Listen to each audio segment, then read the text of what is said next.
Olá, bom dia. No café que hoje tá meio frio. Vamos hoje continuar nossas conversas sobre a linguagem escrita nesse momento que vivemos. Hoje a gente vai em busca da live perdida, porque tem algumas lives que se perderam aí, não deram certo, enfim, a gente refaz. Foram poucas, graças a Deus, nesses muitos e muitos meses que eu tô fazendo as lives diárias. Uma delas foi com o Ney Anderson, que é um crítico pernambucano e autor, que tem um dos blogs de crítica literária mais antigas aí, de Pernambuco. Vou meu batom. E deve estar entrando aqui em breve, vamos esperar.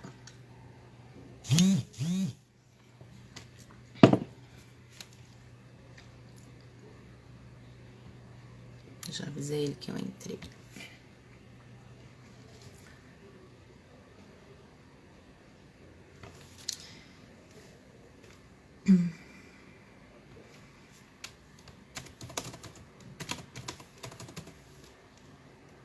Esperando o Ney entrar.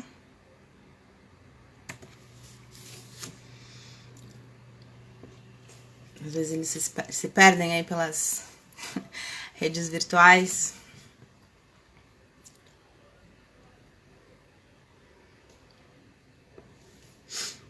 Entrou.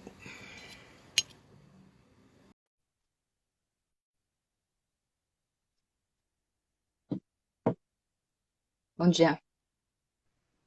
Oi, Olá, Ney. bom dia, tudo bom? Tudo bom? Bem, e você? Reencontramos nossa live perdida. Em busca da live perdida. A gente pede Exatamente, licença a Proust é para verdade. parafraseá-lo. Que bom Tá me ouvindo que bem? tô um pouquinho baixo, talvez está no máximo aí o seu som. Tá no máximo, se quiser eu coloco um fone para dar uma melhorada. Tudo bem, vê aí. Deixa eu ver se você...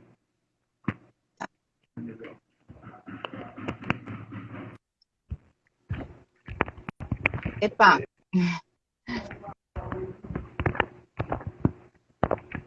O nada aqui não tem onde apoiar, deixa eu ver aqui. não tem problema, não tem problema, eu te escuto. É só um pouquinho baixo, mas tá ótimo, dá para te ouvir bem. Pode deixar assim. Tá? Pronto, tá para me ouvir Dá. bem? Porque tô apoiado em cima de livros para variar. O meu tá no abajur.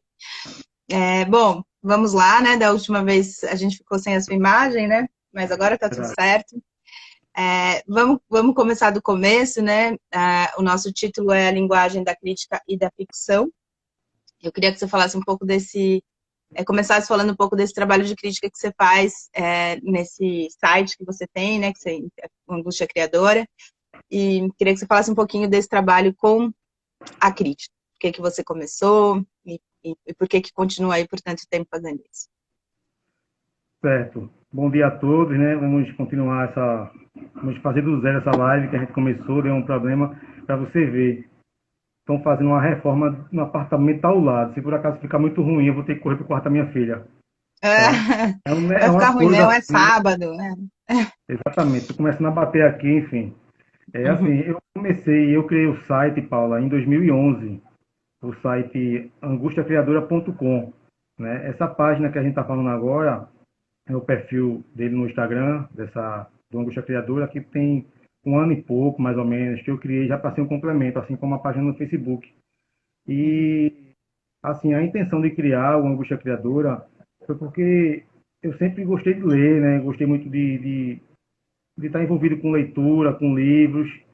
E na época, eu comecei a cursar jornalismo, né? Nesse meio tempo, em 2008, 2009, e eu já tinha a ideia já tinha essa vontade de escrever sobre literatura, entendeu? Mas eu fui estudando jornalismo, fui lendo, entrei numa oficina literária, que é a oficina do Raimundo Carreiro, e onde me deixou mais ainda apaixonado pela literatura. E eu passei lá, o quê? 3 anos e meio, 4 anos na oficina. Quando eu saí da oficina, foi praticamente o tempo que eu me formei. E aí, quando eu saí da oficina, eu fiquei meio órfão, assim, também do jornalismo, né? Da faculdade de jornalismo. Eu fiquei meio órfão, sem saber o que fazer mais, assim, porque era muito aprendizado, muito conteúdo, muita coisa. E de repente eu me vi sem nada disso mais. me vi, digamos assim, jogado no mundo.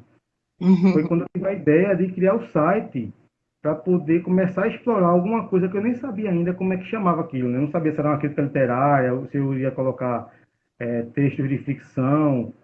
Eu tentei mandar alguma coisa para os jornais e não aceitaram, logicamente, textos ainda muito no começo, né? Muito verdes ainda. Aí eu disse, bom, vou criar um blog. Vou criar um blog. Já estava naquele boom do blog, dos blogs, né, no Brasil inteiro.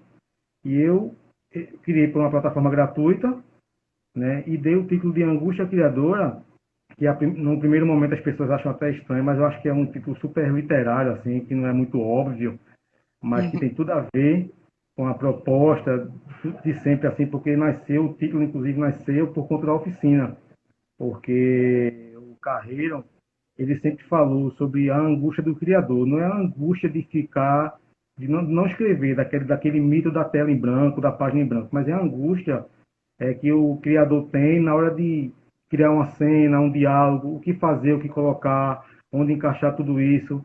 Aí ele chama isso de angústia do criador. Aí eu puxei um pouquinho mais e criei o título Angústia Criadora. Porque Uhum. até uma brincadeira, porque você vê está sempre atualizado, sempre constantemente lá com resenhas, com entrevistas, enfim. Então, nasceu assim e completou agora em 2020 9 anos. Já estou 9 anos e pouco já com angústia Uhum. criadora no ar ininterruptamente, direto, assim. Eu acho que é um dos mais antigos do país. Daqui de Pernambuco, com certeza é o mais antigo, no ar, Uhum. assim, né? Uhum. E eu E pretendo aí, seguir por muito tempo. bacana. E aí, o que que você tem para falar um pouco sobre esse olhar da crítica, Ney?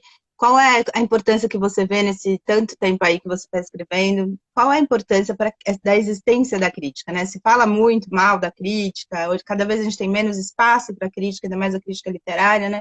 A gente tinha cadernos em jornais, hoje mal tem jornal, né? Mesmo na internet. A gente tem esses espaços que foram aparecendo, como esse que você aproveitou e que você continua, né? Muitos blogs também saíram do ar, enfim. Qual a importância da crítica? Como é que você vê esse feedback dos autores para você, né? E por que que você continua fazendo isso durante tanto tempo, que é algo que não tem uma remuneração direta, né? Dá trabalho, enfim. Qual a importância para você e o feedback que os autores também e leitores te dão, da importância desse olhar do crítico? Paula, a importância é muito grande, a importância da crítica é muito grande. A crítica, ela vem de algo assim, a crítica que se faz hoje no ambiente virtual, né? Ela já é como é que se diz? Ela já é uma consequência daquela crítica que era realizada nos cadernos, né, de literatura, né? Então, a crítica tem uma função central, que é apresentar os livros para as pessoas, entendeu? E ser um aliado para o autor também. Porque hoje em dia, por exemplo, se lança um livro, se não for por conta da crítica, como é que o autor vai aparecer para o mercado? Uhum, Como entendeu? A crítica é necessária, assim, até pela questão do feedback que o jornalista dá para o autor, para saber se ele, assim, o caminho que ele vai seguir, entender a partir dali. Então, eu acho que tem uma função primordial a crítica literária, e principalmente hoje, porque nesse ambiente virtual, que hoje a gente não tem muita crítica nos jornais, né? Como você falou, não tem nem jornal mais. Eu já comecei com essa dificuldade, né? Não peguei a fase de escrever para os jornais, já encontrei essa dificuldade. E quando você uhum, começa um trabalho no ambiente virtual, você já começa com aquela coisa, uma certa desconfiança. Quem é esse cara que está começando a falar de literatura? Qual é o know-how que ele tem para falar sobre isso? uhum, O know-how que eu tenho é a minha leitura, né? O que eu sempre li, sempre gostei de ler. E quando eu não comecei com a intenção de ser um crítico literário. Eu comecei para dar minha opinião sobre o que eu estava lendo. E uhum, ser uma forma de apresentar aquele livro a outras pessoas, porque as pessoas não sabem, o país é muito grande, né? E, uhum, assim, é algo importantíssimo. E você falou da dificuldade, existe uma dificuldade muito grande, porque ninguém vive hoje de literatura no geral, né? E muito menos de rentabilidade através dos sites, dos blogs. uhum. Está começando a ter isso muito no YouTube, né? Muita gente que tem muitos inscritos no YouTube, o YouTube Mesmo assim, começa dá muito a. pouco, né? Muito pouca Exatamente, gente. não dá para garantir um salário mensal assim para alguém. Uhum, Então eu continuo a fazer, primeiro, porque eu gosto de escrever, de exercitar. né? Segundo, porque eu gosto de ler. E terceiro, porque é uma inquietação mesmo, assim. Eu às vezes quero ler de forma recreativa, como eu estou lendo um livro há muito tempo, eu não voltava para esse tipo de leitura, que é um livro de terror.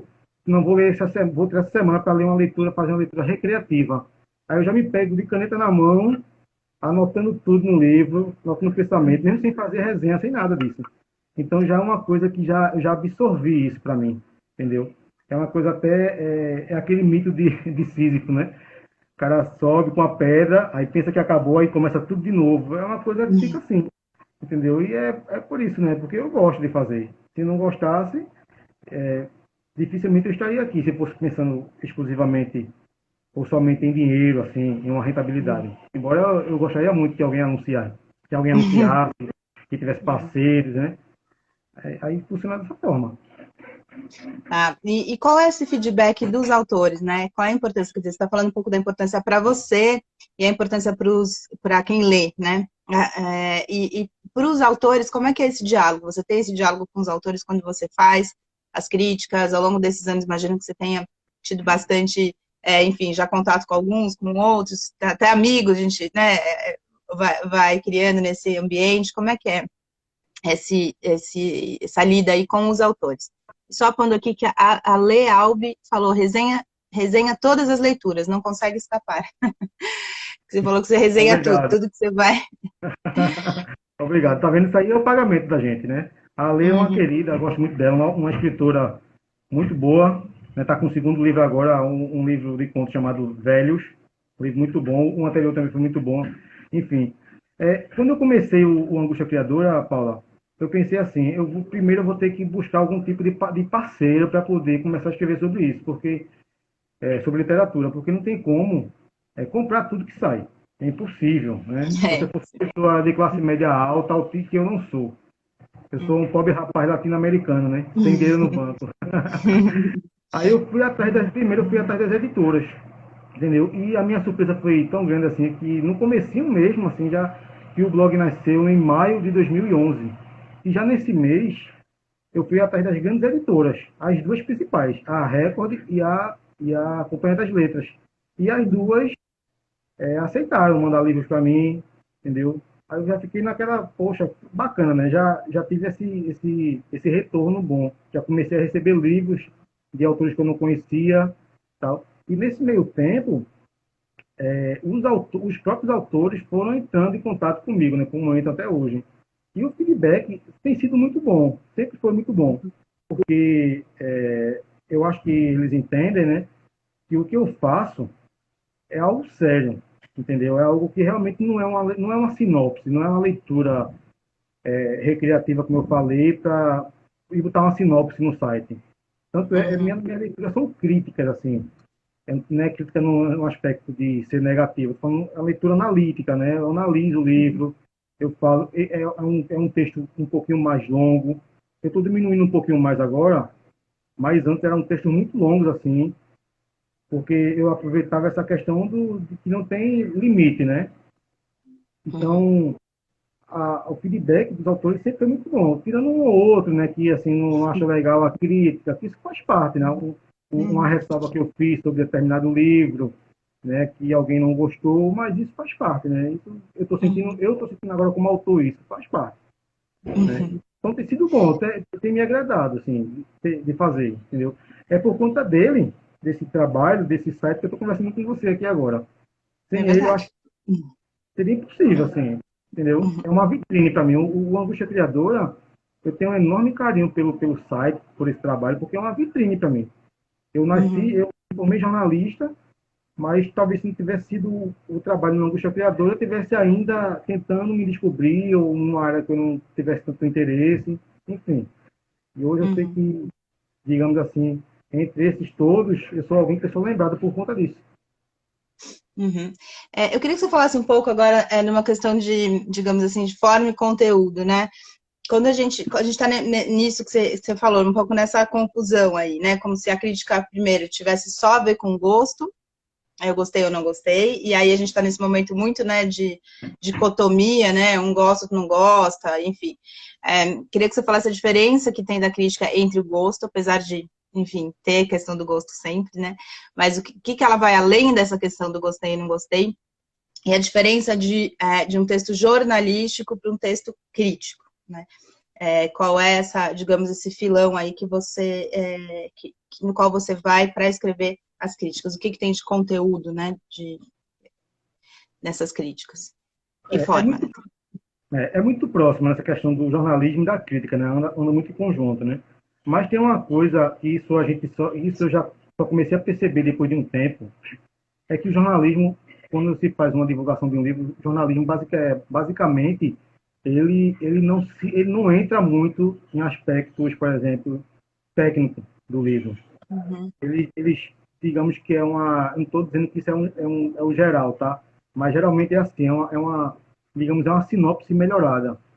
Já o trabalho crítico não, o trabalho de um, de um crítico literário, ele vai além. Ele tenta mostrar justamente as entrelinhas daquele tipo de texto, entendeu? Daquele tipo de livro. Mas isso, Paula, a gente só descobre com o tempo. Porque no começo, assim, eu tirei muita coisa do ar, porque era muita coisa verde, assim. Eu não tirei o primeiro, que marca o nascimento, né? Mas muita coisa eu tirei do ar, porque depois que eu li, eu não gostei. Poxa, uma coisa muito assim, muito infantil, muito de opinião, sabe, de gostei ou não gostei. Então, aí eu tirei muita coisa, mas isso só fui aprendendo com o tempo, né? Essa diferença. Até hoje eu ainda quando eu pego um livro para ler, eu começo a raciocinar no momento que eu estou lendo sobre o livro. Mas assim, hoje, por exemplo, o Angústia Criadora, o trabalho que eu faço, eu tento o máximo possível apresentar para os leitores obras que eu julgo interessantes. Já me disseram uma vez, o seu site faz uma crítica chapa branca, por exemplo, e não Uhum. critica negativamente ninguém, não sei o quê. Mas não é isso, é porque, primeiro, que eu não tenho tempo. Ninguém tem tempo para fazer isso. Ninguém tem tempo. Eu não sou pago para fazer esse trabalho específico.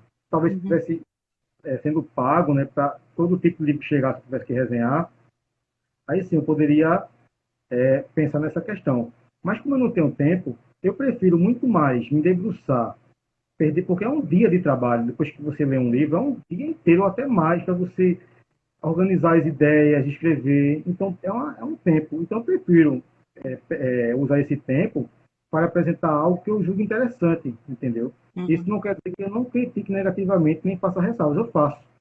Mas eu não sou daquele tipo de corrente que fala mal de tudo, entendeu? Que nada Uhum. presta, que pouca Uhum. coisa se salva. Não é por aí, tem muita coisa boa e eu gosto sempre de dar essa visibilidade, né? Esse lado bom da literatura. Até porque é uma forma de incentivar a leitura, entendeu? Porque quando Uhum. você fala mal de um livro, muito mal de um livro, dificilmente a pessoa vai se interessar pelo livro. É uma coisa meio, entendeu? É.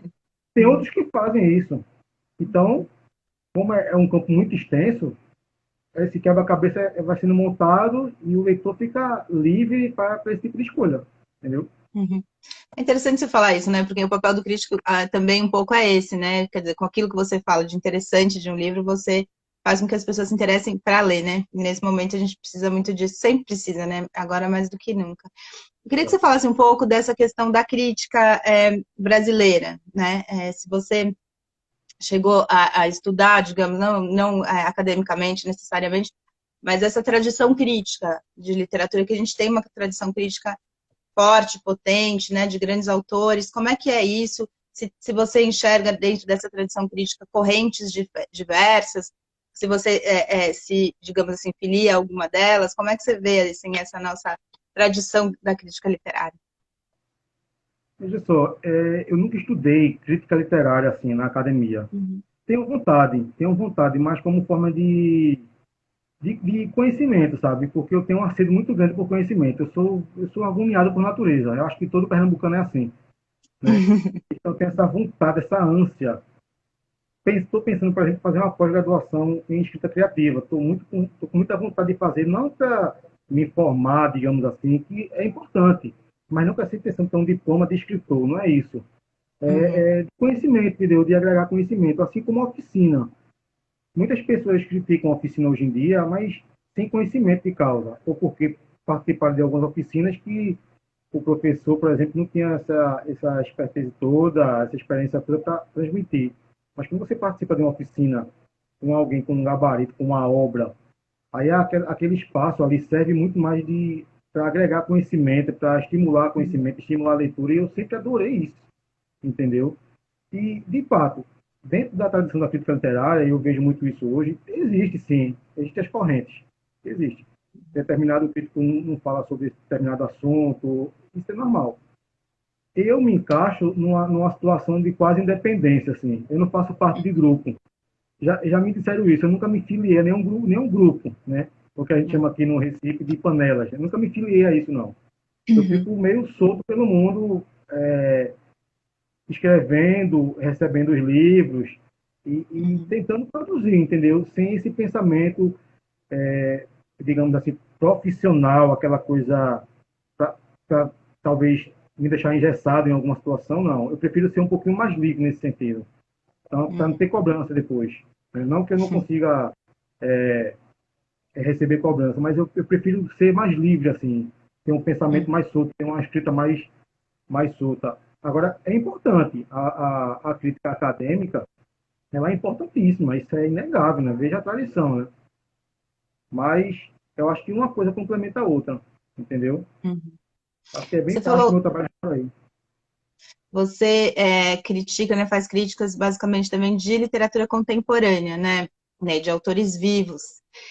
E como você disse, tem às vezes esse discurso, né? Ai, tem mais gente escrevendo do que lendo, ai, tem muito autor, que enfim, essa cena, isso, aquilo. Mas é uma cena pungente, né? Assim, é uma cena muito viva, muita gente escrevendo, cada vez mais editoras surgindo. Agora, nesse momento da pandemia, as coisas vão ficar um pouco tão mais difíceis, né? Mas, de qualquer modo, a gente tinha aí, antes disso, e ainda tem, né? Bastante diversidade de vozes. Como é que você vê essa cena? Como é que você enxerga essa nossa cena aí? E como é que você separa esses livros para ler e para resenhar? Porque imagino que seja, né, um universo de coisas que você recebe, vai um pouco na intuição, você fala sempre, sei lá, acompanha carreiras. Como é que você pega esses livros para resenhar, para criticar? Como é que você vê essa cena literária nossa hoje? Primeiro que a cena, ela é muito forte, né? Como você falou, ela é muito pulsante mesmo. E quando a gente se debruça com um trabalho desse tipo, a gente vê que é muita coisa, é muita coisa. Aqui em Pernambuco mesmo, aqui tem um polo muito forte de literatura. Tanto aqui na capital, no Recife, quanto no interior, é um polo muito forte. Assim como no Rio Grande do Sul, né? São Paulo e Rio nem se fala. E é uma Uhum, cena muito forte e realmente muita gente escrevendo, mas indo de encontro ao que algumas pessoas falam, que tem mais escritor do que leitor. Eu acho que não é por aí não. Tem muita gente boa escrevendo, né? Agora, num universo desse que muita gente escreve, lógico que tem outros que tem algumas pessoas que ainda precisam se profissionalizar, né? Precisam escrever coisas melhores e tal. Aí, no caso, é uma opinião. Mas tem muita gente boa escrevendo. Quando a gente tava marcando essa live, hoje de manhã eu comecei a separar aqui uns livros uhum, de autores contemporâneos que eu adoro, que eu acompanho, e que, caramba, são vozes diferentes. Gente da Paraíba, gente da Bahia, gente do Rio de Janeiro, Curitiba, enfim. Então, é uma cena que é boa pra gente, né? Para falar a verdade. É bom para manter esse conteúdo sempre aí aceso. E uma coisa que eu percebo muito, Paula, é que não algum tipo de, digamos assim, algum nicho, algum tipo de nicho de literatura, de corrente, que escreve mais sobre determinado tema, né? Como até uhum. a Maria Valéria Rezende citou uma época dessa daí, que é a literatura de condomínio, né? Que é aquela coisa do cara que é até engraçado isso. Mas eu percebo que não é só isso não. As vozes aí estão falando aí, entendeu? E é uma coisa Uhum. muito rica, é uma coisa muito pujante. E no começo, quando eu comecei mesmo, eu recebia caixas de livros aqui. E Caramba. hoje, e assim, eu lia tudo. Era uma loucura, né? Não tinha tempo para nada. Mas também eu não era casado, não tinha filho. Eu só fazia Facilita, trabalhando. né? E depois de um certo momento, eu comecei a ter que separar isso, né? Ter que barrar esse tipo de coisa. Então Uhum. hoje, eu só peço aquele tipo de livro, eu solicito para o autor, que eu sei que eu vou ler. Uhum. Primeiro, por conta do tempo que eu já falei. Segundo, por conta de espaço físico, né? Que não dá mais. Já doei muita coisa, já dei para bibliotecas comunitárias. Mas, assim, hoje eu entendo o que eu gosto de acompanhar, de ler, assim. Não estou dizendo isso que eu não estou dizendo que eu estou numa zona de conforto. Não é isso, não. Uhum. Mas, diferente de antes, que eu recebia tudo, hoje é uma coisa muito mais, digamos assim, muito mais direcionada, muito mais selecionada, eu digo, Uhum. entendeu? E isso não só das grandes editoras, né, que estão desde o começo comigo, mas das pequenas também. E hoje eu faço parte de uma editora pequena, né? Mas uma pequena não é uma pequena na quantidade de funcionários e tal, mas acho que é grande na Em todos ousadia, os outros sentidos? na ousadia em tudo, na qualidade do trabalho, em tudo, enfim, a Patuá, a Reformatória, a Moinhos e por aí Uhum. vai. Então, eu tento eu tento entrar em tudo isso, entendeu? Não é fácil, mas Uhum. eu tento dar voz para cada uma pessoa dessa, cada um autor desse. E você perguntou se eu acompanho carreiras. É, Acompanho como é que você, algumas. você acaba acompanhando carreiras, né, e criticando livros do mesmo autor? É interessante poder ver, né, essa linha aí que eles fazem na carreira, né? Alguns sim, Paula, mas só que não tem como acompanhar a carreira de todos. Mas, assim, como leitor, você deve saber disso, tem aqueles autores que a gente se identifica, entendeu? Uhum. E quer ler tudo, assim, porque sabe que, acima de tudo, existe um compromisso, né, com o que está fazendo. Não é um livro solto. Tem gente que faz isso. A tua vontade de escrever um livro, escreve e não escreve mais nada, Uhum. entendeu? Lógico que não vou comparar aqui com o Raduan Nassar, que escreveu 2, 3 livros, mas, pelo amor de Deus, né? Aí é outra história. Mas tem gente que quer escrever uma literatura por uma moda, sei lá, por uma vontade, por um impulso que teve. Mas já tem outros escritores que levam aquilo muito a sério e pensam em formar uma obra, entendeu? Então, tem alguns que eu sigo, assim, que eu acompanho. Uhum. A Ale Mota, que está nos acompanhando, é uma delas. Uhum. Desde a primeira vez que eu li, eu disse, poxa, bateu, sabe? É uma coisa muito interessante, que nunca tinha ouvido falar, lógico. Mike Sullivan também. Estou dando aqui, tô só dando exemplos, tá? Outro que vai Uhum. lançar um livro agora é André Tim, ela é lá de Chapecó. André Tim eu fui um dos primeiros que fez uma resenha sobre o livro dele, que foi o primeiro, foi o Insônia, é um livro de contos. Ele já lançou outro, um romance, Modos Inacabados de Morrer, e está lançando outro Uhum. romance agora, Peste Sul, Leste Oeste, um negócio assim, um título desse, não estou lembrado muito bem. Uhum. São Uhum. autores que você percebe uma qualidade muito grande, entendeu? E tem essa preocupação. São pessoas que eu sei que daqui a um tempo, né, se não acontecer algo no meio do caminho, que espero que não aconteça, mas daqui a algum tempo esses escritores vão estar estabelecidos aí como representantes fortes da literatura do país. Então, e é Uhum. interessante acompanhar esse desenvolvimento, esse crescimento de cada um deles. Uhum. Como é que você vê essa questão regional, Ney? Você que é de Pernambuco, né? Já falou aí que tem uma cena super pungente de literatura, sempre teve, né? Uma tradição aí de literatura super importante. Mas essa questão aí desse polo aí, né? Rio-São Paulo, do Sudeste, que sempre aparece mais e tal. Como é que você vê hoje essa questão da disseminação até por meio da internet e tal, dessa literatura chamada aí de regional, né? Tudo que não tem o sotaque, talvez, do Sudeste é considerada regional. Como é que você vê essa questão desse regionalismo? E como é que isso está se dando agora, talvez de maneira diferente, por conta também da possibilidade de acesso por meio da internet, né? Isso há alguns anos era um problema, né? E se o autor não lançasse um livro em São Paulo ou no Rio de Janeiro, ele praticamente ele ficava esquecido, né? Ele não era visto nacionalmente. Né? Tem um exemplo muito forte aqui, que é um autor que, inclusive, tem um comentáriozinho dele na quarta capa do meu livro, que é Gilvan Lemos. Ele morreu em 2015, com 80 e poucos anos. É um autor, assim, de uma grandiosidade. Se ele, na época que ele começou, se ele tivesse estabelecido no Rio de Janeiro ou em São Paulo, ele seria colocado ao lado dos grandes, assim, dos grandes no país inteiro. E hoje, até aqui no Recife, só conhece ele quem é da área de literatura, entendeu? A parte maciça mesmo assim, do leitor, pouca gente conhece, entende? Isso tinha antigamente, mas hoje eu acho que esse tipo de coisa se estreitou um pouco.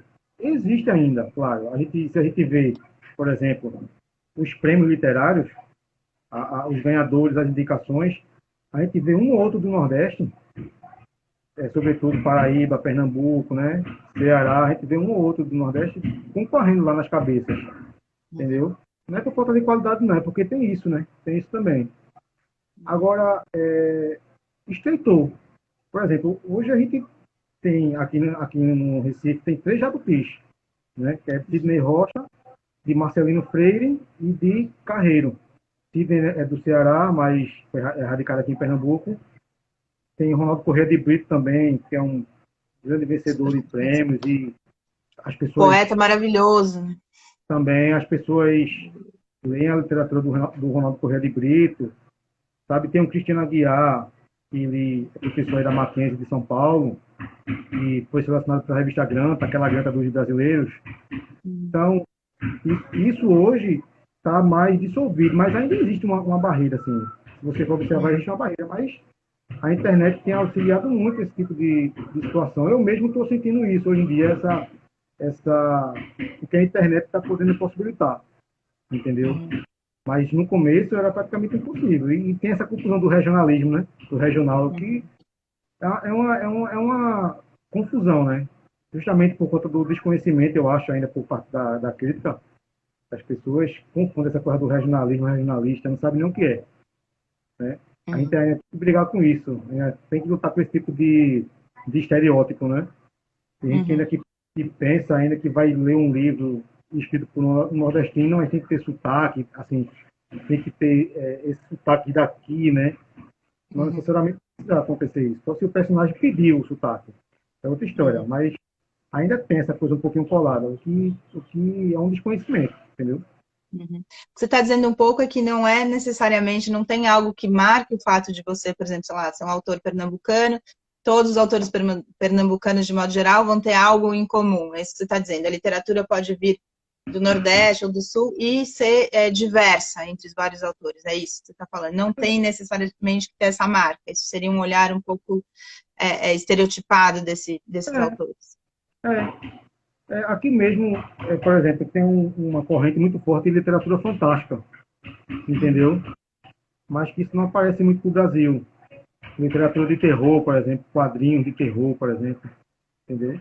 A literatura mais, digamos, existencialista, assim, né? Que é o tipo de trabalho que eu tento fazer com minha ficção.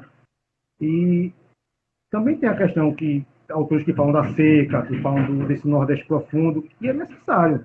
O Ronaldo Corrêa de Brito também ele fala dessa questão do Nordeste profundo. O Ariano Suassuna falava muito disso, entendeu? Mas é uma literatura diversa. É uma literatura diversa. Não é uma coisa só, não. Não tem uma voz só, não. São várias vozes. São várias correntes. A gente nunca falou. Eu mesmo nunca falei de seca, por exemplo. Nunca falei. Isso é uma coisa. Isso é um estereótipo, entendeu? Que se criou há muito tempo, né, em relação à região e até está vindo até hoje, mas só que eu sinto que hoje está pulverizado isso. Não é como era antigamente, lógico, né?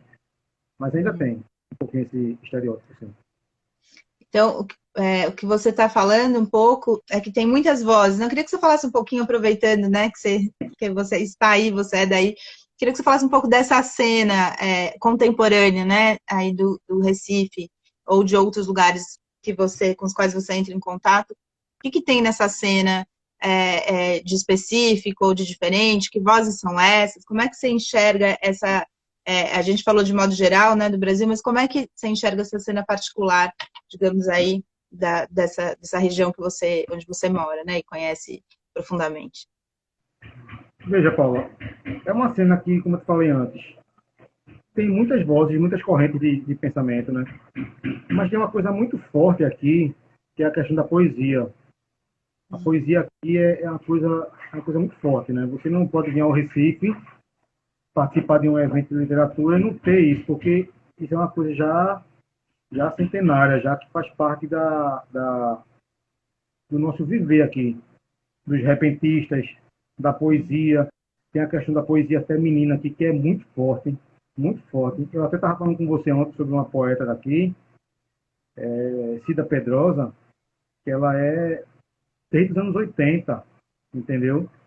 E tem essa coisa forte que fala da cidade. Ela também fala, ela que ela é do sertão, ela é sertaneja, ela também tem isso muito presente na obra dela, entendeu? Mas também tem uma coisa muito urbana, muito forte, assim como o Miró da Muribeca, que eu acho que é o mais conhecido, né?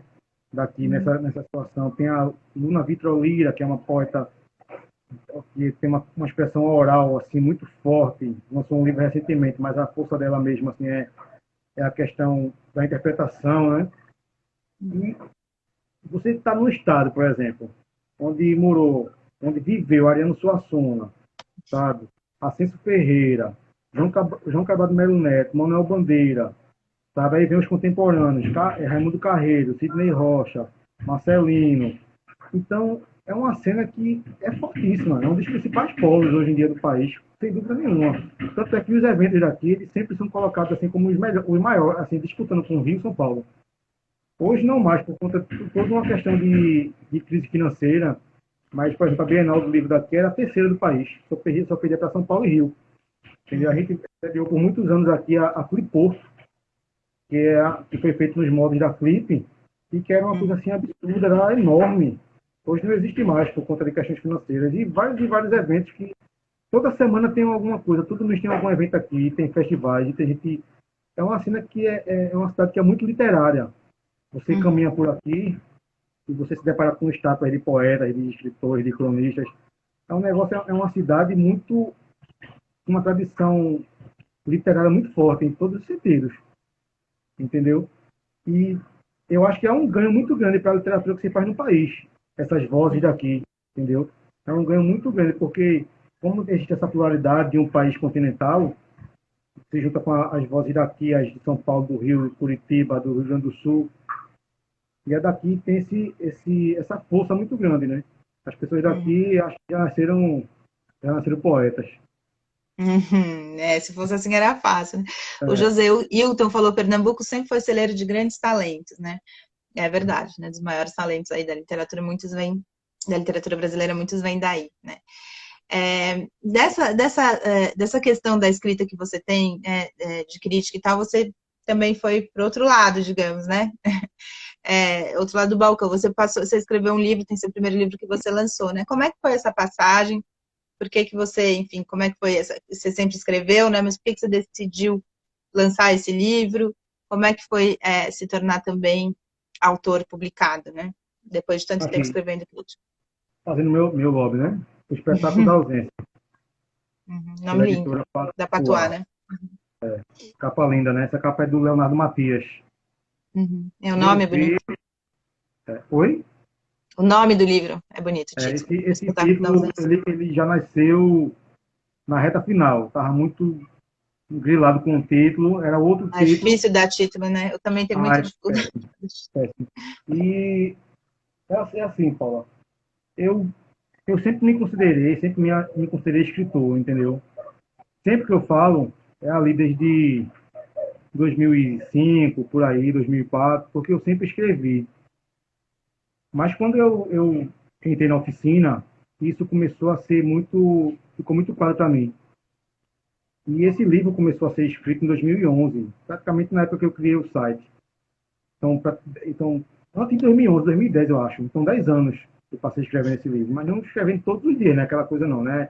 Eu só fiz isso na minha vida, não.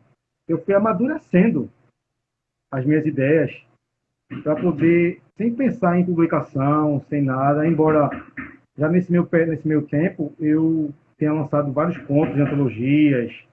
Eu fiz parte de uma antologia aqui em Pernambuco chamada Os Novos Escritores Pernambucanos no Século XXI.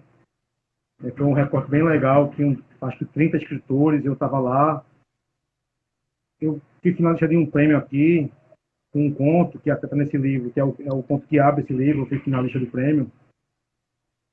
Então, assim, tudo isso foi me moldando, né? Tanto o aspecto do crítico, quanto o aspecto de leitor, e nessa produção da oficina, tal, tudo isso foi me moldando.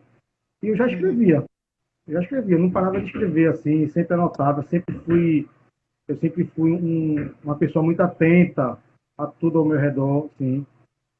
Então, eu fui juntando tudo isso, fui escrevendo, fui publicando outras coisas, até eu senti a necessidade, isso tem uns 2 anos mais ou menos, de, pronto, vou começar a desenhar, a terminar esse livro, né? A dar uma cara de livro a esses textos, né? Uhum. Comecei a perceber que tinha uma unidade no que eu estava fazendo. Eram contos muito parecidos, tinha uma unidade. Então, ano passado, eu notei essa unidade muito forte no começo do ano passado. E eu comecei a trabalhar, aí sim, eu comecei a trabalhar muito forte no livro, reescrevendo, revisando, cortando muita coisa, colocando outras. Até que eu mandei para algumas editoras, tive algumas recusas, até a Patois me aceitar, em setembro, por aí, setembro, outubro, né? E vai ser agora em março, abril. Mas foi um processo, entendeu? Não foi uma coisa. Eu passei 10 anos fazendo isso, escrevendo, trabalhando, amadurecendo o texto. Eu lembro que Uhum. eu fiz uma oficina com o Gonçalo Tavares, uma oficina de 2 dias, aqui em Olinda, eu moro em Olinda. Ele chegou na oficina, só estava eu lá.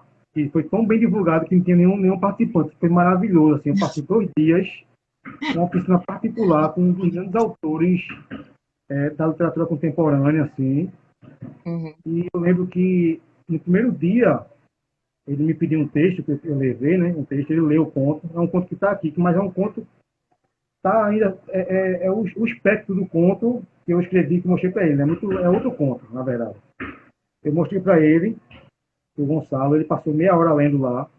Aí ele disse assim uma coisa que foi determinante. Ele disse: Ney, você é escritor. Isso está claro na minha cabeça. Agora deixa eu lhe dar um conselho. Qual é a sua idade? Eu disse: tinha 20 e poucos anos na época. Aí ele disse: não tenha pressa. Isso o Carreiro já falava também. Não tenha pressa. Amadureça mais o seu texto, a sua vivência, as suas leituras, amadureça. Sabe por quê? Para depois, quando você lançar um primeiro livro, lá no futuro, você não ter vergonha desse primeiro livro, que você lançou de forma apressada. Tal. E isso ficou na minha cabeça. E realmente eu fui amadurecendo, eu vendo muita gente publicar, tem hora que eu ficava assim, poxa, também queria, né, publicar e tal, mas não é a hora, não é a hora, não é a hora. Até eu senti assim no coração, na qualidade do texto, mandei para algumas pessoas, e disse, pronto, agora o texto está maduro, é o melhor de mim até agora. Daqui a 10 anos será outra história, né? Já Nossa, um será livro a outro cada escritor. 10 anos. Não, Deixa eu só falar aqui mas aí que não o vai ser, só Joseí, para começar. entendi, que o Joseilson riu aqui, porque eu falei Joseilton. As coisas vão passando rápido aqui, Joseilson. Às vezes a gente comete alguma confusão, desculpe. O nome é Joseilson e não Joseilton. Mas também tem outra coisa nisso aí, né, Ney? Depende muito, né? Eu acho também que um livro é só um livro, às vezes, né? Ele é só, às vezes, um retrato do momento da sua vida. E se você é mais jovem, você vai ter aquele retrato, né? Aí tem livros de primeiros livros de pessoas jovens que são incríveis, tipo da Clarice, ou da Fernanda Young, o primeiro livro dela é lindo, ou sei lá, vários, né? Rambo, que só escreveu super Ah, jovem, enfim. claro, claro. E tem primeiros livros de autores que você fala, bom, isso aí, né? Mas às vezes também acho que é um retrato de um momento, né? Como se fosse uma foto ali daquele momento da pessoa, né? E acho que daí vai muito de cada um, né? Você acho que tem essa inclinação de esperar 10 anos, assim como o Raimundo Carreiro te falou, enfim, ou o Gonçalo Tavares. E tem gente que sai publicando, né? E que tem uma obra extensa, coisas melhores ou piores. Eu acho que isso não é uma regra, né? Eu acho que isso vai um pouco do jeito de cada um ser, né? E também acho que tudo bem se arrepender do primeiro livro. Não, A não, gente às não, vezes se não, arrepende de tanta coisa na vida. não é uma regra, não. Até porque eu Né? publiquei vários contos. Eu estava exercitando, estava publicando também vários contos. Eu estava escrevendo as resenhas, né? Estava lendo muito, assim. Não é uma regra, mas eu queria começar mesmo com algo que me deixasse feliz, Desse entendeu? sentido. Uhum. Não quer dizer que o próximo vai demorar tanto, não vai. Já estou escrevendo o próximo. Não, isso aí foi o primeiro, né? Lógico. O próximo não vai demorar tanto. Eu estou escrevendo já. É um trabalho até mais, digamos, mais direto, assim, mais de ação, mais forte, que eu pretendo lançar, sei lá, daqui a uns 2 anos, porque o espetáculo da ausência ainda tem mais uma estradinha pela frente, tem um ano e pouco ainda pela frente, né? Esse ano todinho foi só de pandemia, praticamente. Então, só foi tudo virtual, não fiz um lançamento Ai, que físico. triste, né? É tão bom lançar Tá, livro, seu primeiro livro ainda.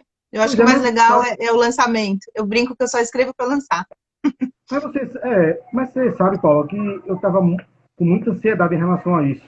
Estava tudo programado, eu estava numa ansiedade em relação ao lançamento.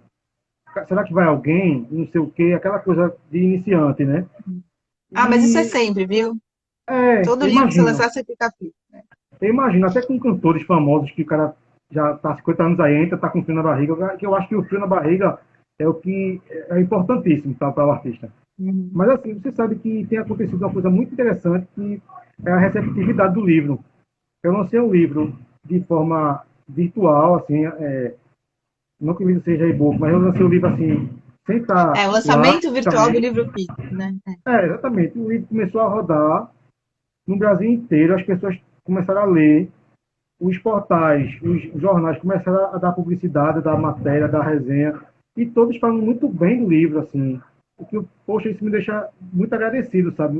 Eu fico muito agradecido mesmo, fico muito honrado com isso, entendeu?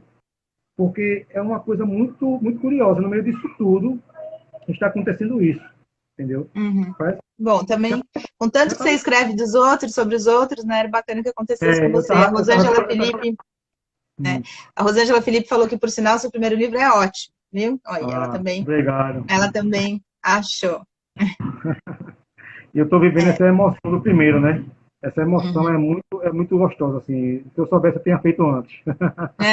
Viu? Aí, agora você não vai esperar 10 anos para o segundo de jeito nenhum. Não, não, E não, essa não. coisa também de fazer um livro, sei lá, que você não gosta, eu lembro muito do Alberto Moravia, que é um autor que eu gosto muito italiano, cujo primeiro livro foi um grande sucesso, e o segundo foi um fracasso, assim. Daí ele ficou não sei quantos anos sem escrever. Então, falam também no teatro que tem a maldição do segundo dia, que é sempre pior que o primeiro, enfim. Isso aí a gente não pode saber, né? E a Lei está dizendo que é muito bom mesmo. Então, leiam o livro do Ney, está à venda lá no site da Patuá, chama O Espetáculo da Ausência, pontos. Você vende também, Ney, ou é direto no site da Patuá? Vendo também, mas o que acontece? Eu já vendi todos que eu tinha, pedi 2 remessas já. Ainda Que bem, graças a maravilha. Deus, que os livros estão saindo, que as pessoas Uhum. estão querendo com dedicatória, né? Sobretudo daqui, mas de fora também, estão querendo com dedicatória, autografado. Então, a minha Uhum. segunda remessa acabou, vou solicitar outra agora. Uhum. Mas o livro está vendendo lá no site da Patois e também na Amazon. Entendeu? Uhum. E em breve vai começar a entrar por outros canais de venda. Né? Eduardo Lacerda ele tem feito esse trabalho, assim, ele tem experimentado.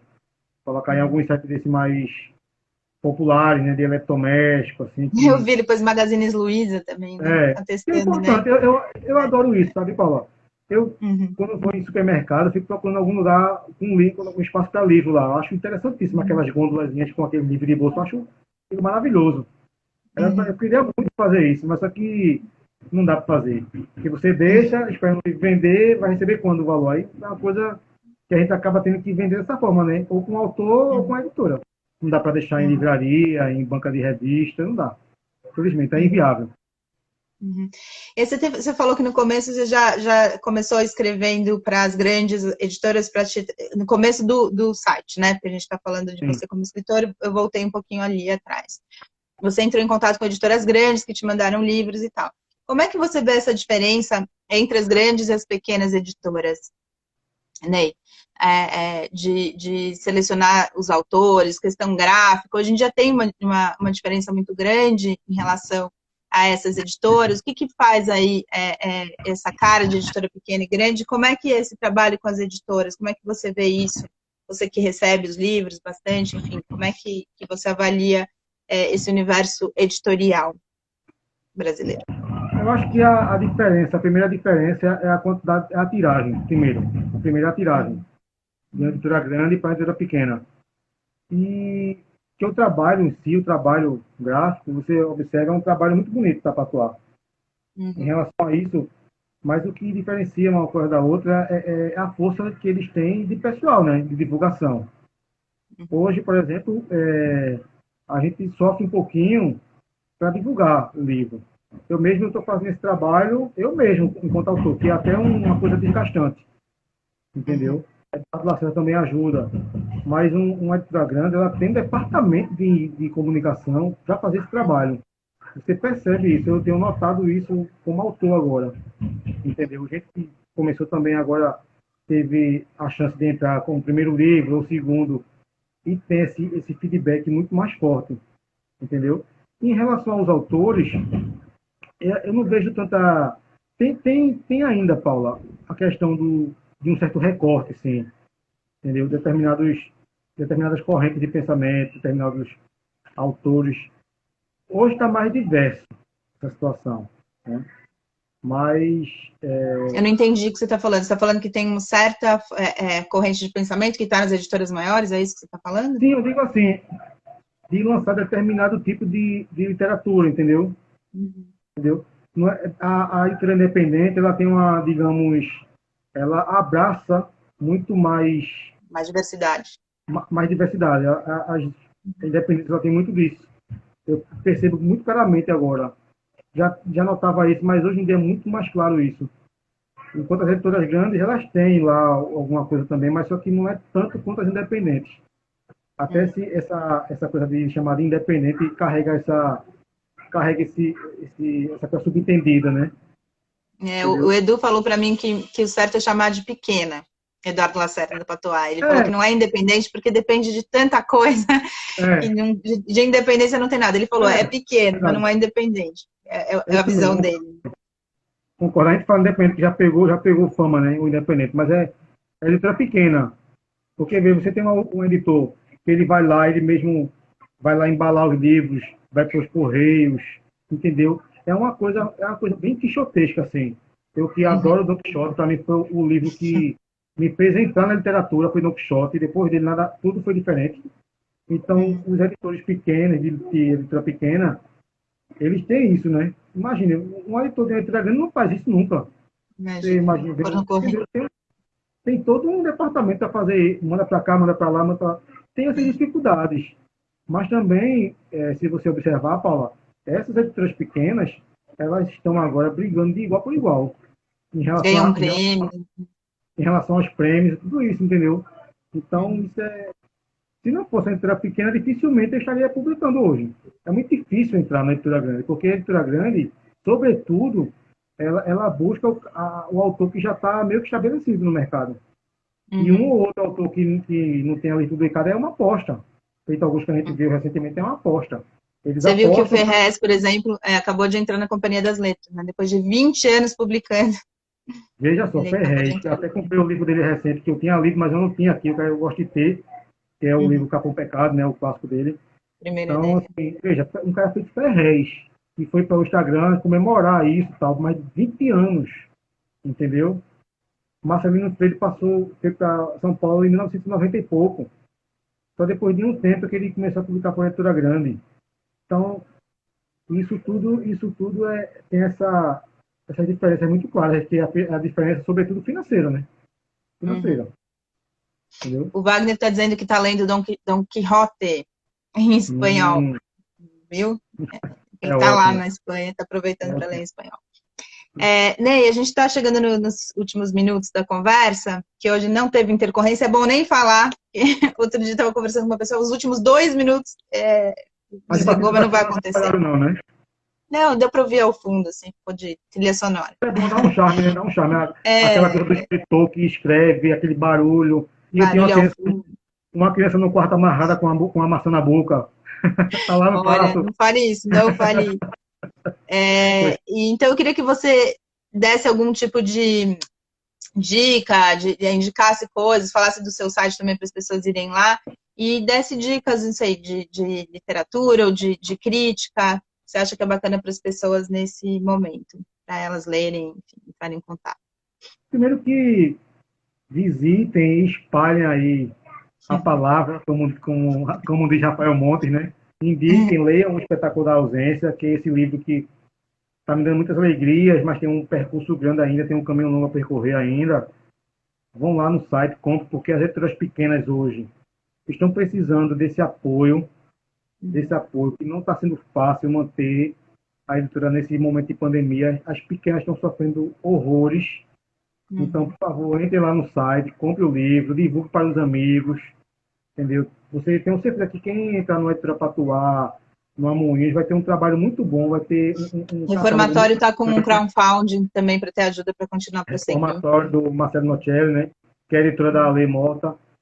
E acessem o Angústia Criadora, divulgue também, que eu sempre estou colocando coisas novas no Instagram, sobretudo coisas mais rápidas, exercitando alguma coisa de ficção, fazendo sorteio de livros. Também tem a página no Facebook.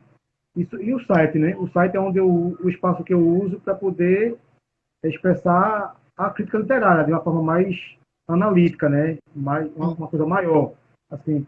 E para indicar alguns livros, eu até separei aqui, e está aqui só, para dizer para Ave vocês aqui. Maria, não dá tempo, não.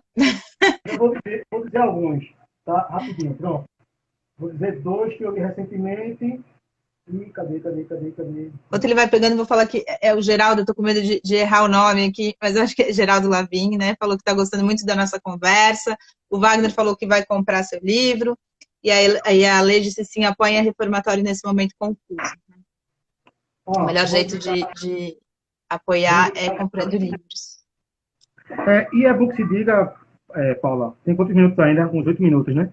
Veja, o 5. livro, esse livro, ele nasceu do jeitinho que eu queria que ele nascesse, assim, porque, para você ter uma ideia, ele tem a orelha de Andréa Nunes, que é uma escritora de romance policial, que é muito boa, é daqui, ela mora aqui em Recife, mas eu nunca tinha encontrado com ela, conheci ela ano passado na Bienal, e a gente ficou amigo, tá? Ela escreveu a orelha desse livro, mas também conta com as apresentações de Raimundo Carreiro e Luiz Antônio de Assis Brasil, tá? O Qual é o pós-fácil, livro? o meu livro, Ah, o seu livro. Estou falando que essas Eu falei, apresentações, ué, tem o as livro. apresentações de Raimundo Uhum. Carreiro, Luiz Antônio de Assis Brasil e o pós-fácil de Cícero Belmar, que é um escritor pernambucano, membro da Academia Pernambucana de Letras. E na quarta capa ainda tem uns textinhos aqui exclusivos que me mandaram, né, de Santiago Nazarian, ele mandou esse textão aqui para mim, de Gilvan Lemos, que ele leu Que o é aquele primeiro autor conto, que você falou, ele maravilhoso. leu já há muitos anos e me mandou, e tem o do meu grande ídolo, né, Ney Matogrosso. Eu mandei Esse o acho que último é. conto para ele, que ele é um personagem sentimental da obra. Aí eu mandei para ele, ele leu, mandou um comentário, só botei um trechinho dele aqui, pedi autorização, lógico, né?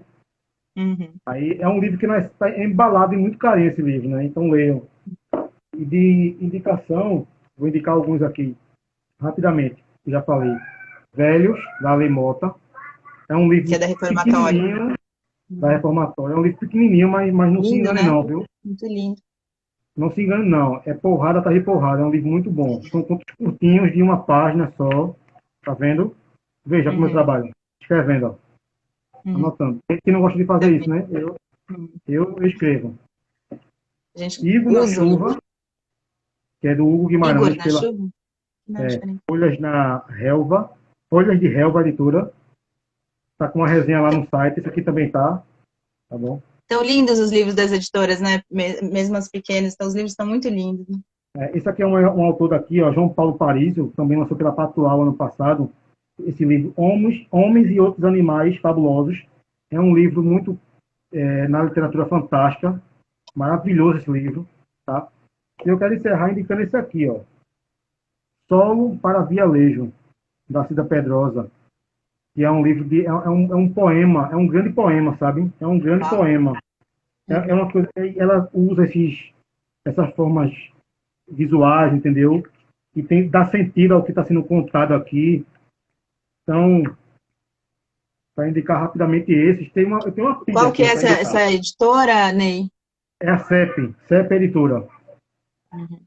Esse livro foi lançado ano passado, em outubro, e está percorrendo ainda, está fazendo o percurso, o trajeto dele, né? Ainda está aí na área, está concorrendo a alguns prêmios Jabuti, o Oceanos, né? Uhum. Então, só um recorte, viu? Porque, veja, isso aqui é tudo coisa recente, ó. Coisa Uhum. recente, entendeu? Tem Porto Arado aqui, tem Tamar Vieira Júnior. Micheline Verunski, que eu adoro, tem Patuá. Lima Trindade, tem a Morgana Klitzmann também, tem o Luigi Ricciardi. Então, Uhum. tem um pessoal aqui que está aqui no meu Pessoal, refúgio, tem um pessoal que está aqui no meu refúgio, que esse aqui é o meu refúgio. Né? É onde muito eu bom. volto e onde eu me tranquilizo. Querido, vai acabar. 23 segundos. A gente precisa terminar. Super obrigada, parabéns pelo trabalho, viu? Parabéns, obrigada a todo mundo que veio. Amanhã estou aqui às 11 da manhã de novo. Tchau. Um prazer, Bom que a gente Paula. conseguiu Beijo. dessa vez. Tchau. Tchau, tchau para todos. Até amanhã.